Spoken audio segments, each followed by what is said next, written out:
We've all been in the spot where we're stuck on a problem, whether it's math or not, and we're all by ourselves and don't know what to do.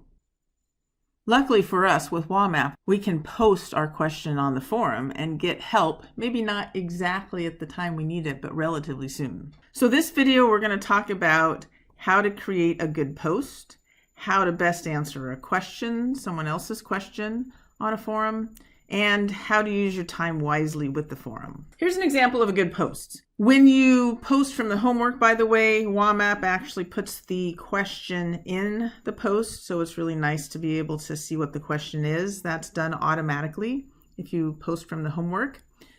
But this is what the student has written besides that, and what's good about this is they indicated what they did so far and asked a specific question, explains exactly where they're stuck. Here's another example of a good post. First of all, sometimes if you don't do it straight from the homework, you might need to put the question in there. But what's great about this is this person has uploaded a picture of their work and asked what they did wrong. And the reason sometimes it's important to put the question in is if you don't go through the homework or you're replying to someone else's question, and your question might be a little different, it's good to put the question in there. And of course, I'm a math teacher, so I can't have something wrong and not fix it. Right here, they didn't square that out using FOIL, so they forgot about the middle term. That's what was wrong with that work. Here's another good example. This is from a video assignment. This person has gotten lost. This person says, I'm watching the video, and they give a screenshot to indicate where they got lost. That's super helpful in being able to know exactly how to help, because redoing the whole problem may not be what's needed. Now, here's some examples of not great posts.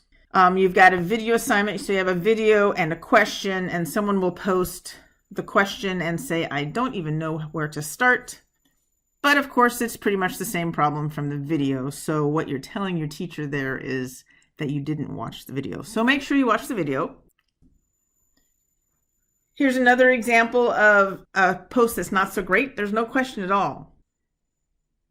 You want to ask some sort of question. So maybe you could say, I'm not sure how to figure out the vertical asymptote. Or you can say, the horizontal asymptote always gets me. Ask something, indicate where you're lost so that it tells the person answering you where to start.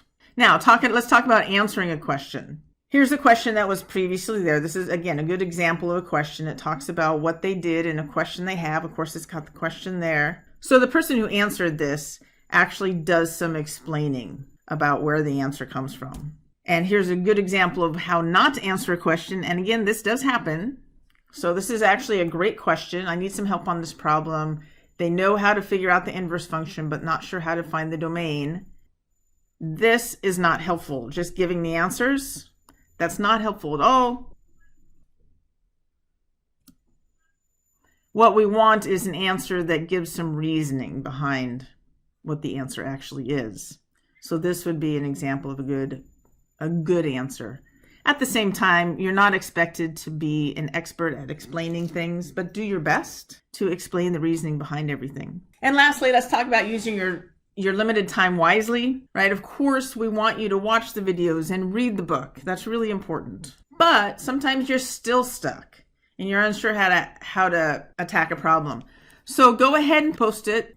There's a flag on each post. You can make it red to help you remember to go back and look, find it later, and then go do something else. The key thing you don't want to do is sit there for an hour and try and figure out a problem when you might just need a little push. But you need someone else to give that push. At the same time, sometimes you think that you know what you're doing and for some reason it's wrong.